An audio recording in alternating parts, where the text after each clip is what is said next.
Chômage et pénurie de compétences, comment s'en sortir? Alors, cette problématique de chômage et de pénurie de compétences a été la grande problématique aujourd'hui de l'OCDE, qui essaye de mobiliser tous les États, puisqu'on s'aperçoit qu'il y a des postes qui ne sont pas pourvus et des gens qui sont au chômage. Mais le problème, c'est que le niveau général des emplois maintenant requiert des qualifications qui sont beaucoup plus élevées qu'autrefois. Donc l'écart entre emploi et compétences s'accroît. Pour essayer de le résoudre, il y a deux pistes fortes. C'est mettre les nouvelles technologies et la formation à distance au service du plus grand nombre, c'est son gros avantage.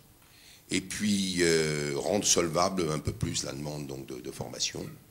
C'est ce que ces deux pistes-là sont en développement. Je pense qu'on est rentré maintenant dans l'ère du e-learning, parce que ça développe l'individualisation, puis ça réduit quand même les coûts et ça permet de former quand même beaucoup de monde.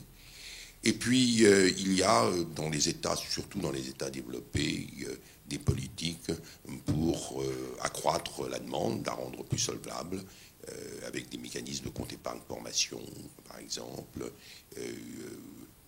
voire même de déductibilité fiscale pour certaines actions, comme c'est le cas dans les pays du Nord. Et moi, actuellement, on est en train de mobiliser un certain nombre de parlementaires pour créer un compte épargne formation accessible et ouvert à chaque personne qui puisse, à partir de cet argent-là, pouvoir financer des formations. J'ai vu le groupe Demos sur Facebook. Alors, combien d'amis? Pas des millions d'amis, puisque nous avons des outils de formation à distance qui sont utilisés par près de 1 million de personnes. Et j'imagine que ces personnes-là sont aussi sur Facebook. Ça fait beaucoup de monde.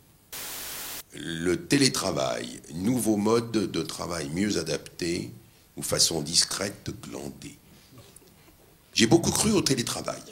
On a essayé de le mettre en place dans notre société. Je sais que c'est difficile. C'est difficile parce que on a du mal souvent à motiver la personne qui est toute seule, à contrôler son travail. Et ça reste encore, enfin dans notre société, ça reste encore marginal. Les personnes qui sont au télétravail sont essentiellement des personnes qui travaillent sur des développements informatiques ou des développements en e-learning à distance en France. Vous n'arrêtez pas de racheter des entreprises, n'exagérons rien. Vous n'en avez pas marre de réussir. Je crois qu'on est entrepreneur, on ne regarde jamais sa réussite, on est toujours là pour se développer. Et comme le marché de la formation est un marché mondial, si on voulait pas être si on était présent qu'en France, on louperait la grande part du marché. C'est pour ça que nous avons essayé d'être présents dans tous les grands pays internationaux et que nos clients aujourd'hui sont les grands groupes internationaux et qu'on va chercher notamment aux États-Unis. Les grands groupes internationaux pour lesquels nous réalisons de la formation dans tous les pays où nous sommes, et on est effectivement dans 17 pays.